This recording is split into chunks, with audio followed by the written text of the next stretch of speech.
Practice set 3.4साठी लक्षात ठेवा, आपल्याला हे 6 गुणधर्म लक्षात ठेवायचे आणि लक्षात असेल तरच आपल्याला 3.4चे गणितं सोडवता येतील.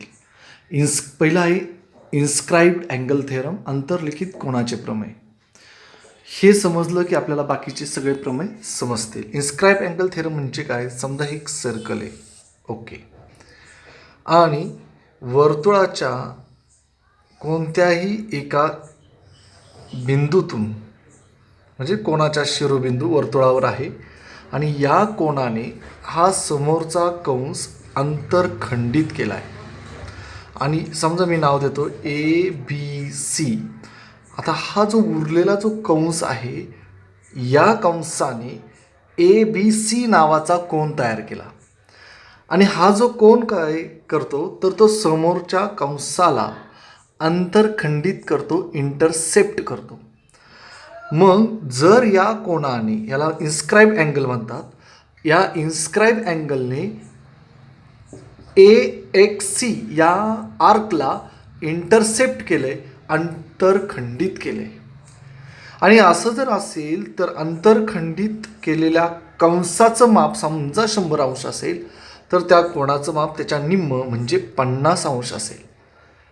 म्हणजे तुम्हाला कळलं असेल, इथं 100 असेल तर इथं किती पाहिजे? 50. इथं 200 असेल तर 100. बरं, इथं 80 असेल तर इथं 40. मग आता उलटं बोलतो, इथं 30 असेल तर ह्या कंसाचं माप किती असेल? 60. इथे समजा 50 असेल तर इथं किती पाहिजे? 100. कळलं? ठीक आहे. म्हणजेच पहा, इन समन्वयात angle ABC intercept arc AXC. Angle ABC हा इंटरसेप्ट करतो कोणाला? आर्क AXCला. ABCने कोणाला खाऊन टाकले, गिळून टाकले बघा, एवढा तुकडा, त्याला म्हणतात इंटरसेप्ट आर्क. आणि असं असेल तर measure of angle ABC is equal to 1/2 into measure of arc AXC. याला इन्स्क्राईब अँगल थेरम असे म्हणतात. समजलं? म्हणजे ABCचं माप या कंसाच्या मापाच्या निम्म 1/2 आहे. ठीक आहे, मराठीत लिहूयात आपण. म्हणजेच कोन ABC हा कंस AXCला अंतरखंडित करतो आणि म्हणून माप कोन ABC बरोबर 1/2 माप कंस आर्क म्हणजे कंस AXC. कोणाचं प्रमेय? हे इन्स्क्राईब अँगल थेरम. राहील लक्षात? ठीक आहे.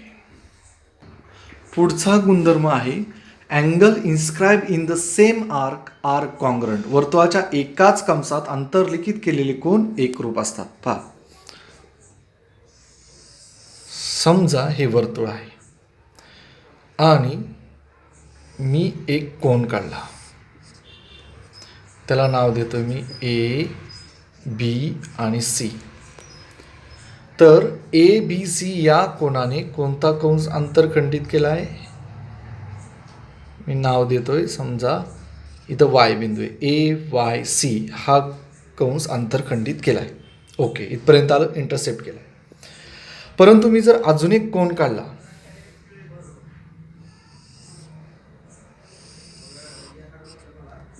ओके, मी इथं नवीन नाव देतो ADC हा कोन झाला. आता हा जो कोन आहे ADC, या कोनाने सुद्धा AYCलाच खाऊन टाकले. म्हणजेच ABC असू द्यात किंवा ADC असू द्यात, हे दोन्हीही कोनांनी एकाच आर्कला अंतरखंडित केले. मग अशा वेळेस हे दोन्हीही कोन काय असले पाहिजेत? एकरूप असले पाहिजेत. मग सांगा, ह्या कंसाचं माप जर 100 अंश असेल तर या कोणाचं आणि या कोणाचं माप किती? तर अंतरखंडित केलेल्या कंसाचं माप त्याच्या निम्म कोणाचं असतं? ह्या आर्कचं माप जर 100 असेल तर ह्याचं किती असेल? 50. ह्याचं पण असेल 50. का बरं 50-50? कारण दोघांनी एकच कंसाचा तुकडा खाल्ला आहे, अंतर खंडित केला आहे. ओके, ठीक आहे. म्हणजेच हे दोन्ही कोण कसे असतात? एकरूप असतात. मग आपण लिहून घेऊयात. Angle ABC and angle ADC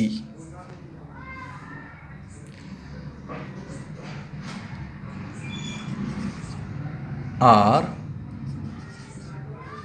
inscribed in the same arc. एकाच कंसात ते इन्स्क्राईब झालेले आहेत आणि म्हणून angle ABC is equal to angle ADC. आणि कोणाच्या मापाचे निम्मा असणार? ते AYCच्या निम्मा असणार. याला अंतर्लिखित कोणाच्या प्रमेयाचा पण नियम लागू होईल. येते लक्षात? 1/2 into measure of arc AYC. Okay, हे दोन्ही कोण कसे असणार? एकरूप असणार. AYCच्या निम्मे. हा 100 असेल तर हे 50-50 असतील. मराठीत लिहूया. तर आपण असं म्हणणार, कोण ABC आणि कोण ADC हे एकाच कंसात अंतर्लिखित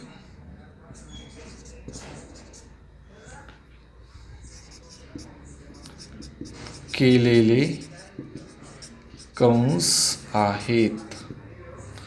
आणि कंस आहेत एकाच कंसात अंतर्लिखित केलेले, म्हणून हे दोन्ही कोण कसे आहेत? एकरूप आहेत. एकरूप आहे म्हणजे ह्या मापाच्या निम्मे आहेत, कंसाच्या मापाच्या निम्म. ओके, ठीक आहे. आता पुढचा नियम, अर्धवर्तुळातील अंतर्लिखित केलेला कोण? काटकोन असतो. Angle inscribe in a semi circle is a right angle. समजा हे सर्कल आहे, हा सेंटर पॉईंट आहे, हा मी काढला डायमीटर. डायमीटरमुळे काय होतं? वर्तुळाचे 2 समान भागात विभाजन होतं, 2 तुकडे पडतात. मग हा बनतो 180चा, कारण अर्धवर्तुळाचं माप 180 अंश असतं. पूर्ण वर्तुळाचं माप 360 असतं. मग अर्ध केलं तर हे 180, हे 180 बनेल. ओके, ठीक आहे. आता मी एक कोन काढला, तर त्याला नाव देतो ABC. तर काय होईल रे? तर हा जर डायमीटर असेल, हा व्यास असेल, तर अर्धवर्तुळात अंतर्लिखित, या अर्धवर्तुळात अंतर्लिखित झालेला हा जो ABC हा कोन आहे, तो या समोरच्या आर्कला खाऊन टाकेल. बरोबर? मग हा 180 असेल तर हा किती असेल? 90, म्हणजेच काटकोन असेल. म्हणून याला म्हणतात की अर्धवर्तुळात जर इन्स्क्राईब अँगल असेल तर तो 90 डिग्रीचा असतो, राईट अँगल असतो. कळलं काय म्हटलं ते? कारण अर्ध्या कंसाचं माप 180 असतं, मग 180च्या निम्म समोरच्या कोणाचं माप असतं, आणि हा अंतर्लिखित कोण आहे. आणि आपल्याला माहिती आहे अंतर्लिखित कोणाचा गुणधर्म, की त्याने अंतरखंडित केलेल्या कंसाच्या मापाच्या निम्म माप असतं. ओके, ठीक आहे. मी आता तरी पण इथं राहूयात समजून समजण्यासाठी. तर आपण असं म्हणूयात, angle ABC is inscribed in a semicircle and therefore angle ABC is equal to 90 degree. येते लक्षात? आपण असं लिहूयात, कोन ABC हा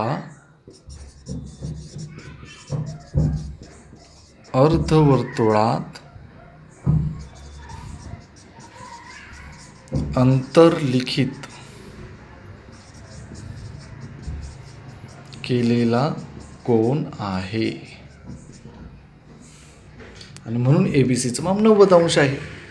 समजते? ठीक आहे. आता बाकीच्या ही झाली 3 गुणधर्म. नंतरचे 3 गुणधर्म आपण नेक्स्ट व्हिडिओमध्ये पाहूया. तर पहिला आपण पाहिलं अंतर्लिखित कोणाचे प्रमेय, नंतर पाहिले एकाच कंसात अंतर्लिखित केलेले कोन, आणि नंतर पाहिलं अर्धवर्तुळातील कोन. व्यवस्थित अभ्यास करायचा. नेक्स्ट व्हिडिओमध्ये आपण बाकीचे 3 गुणधर्म पाहूया.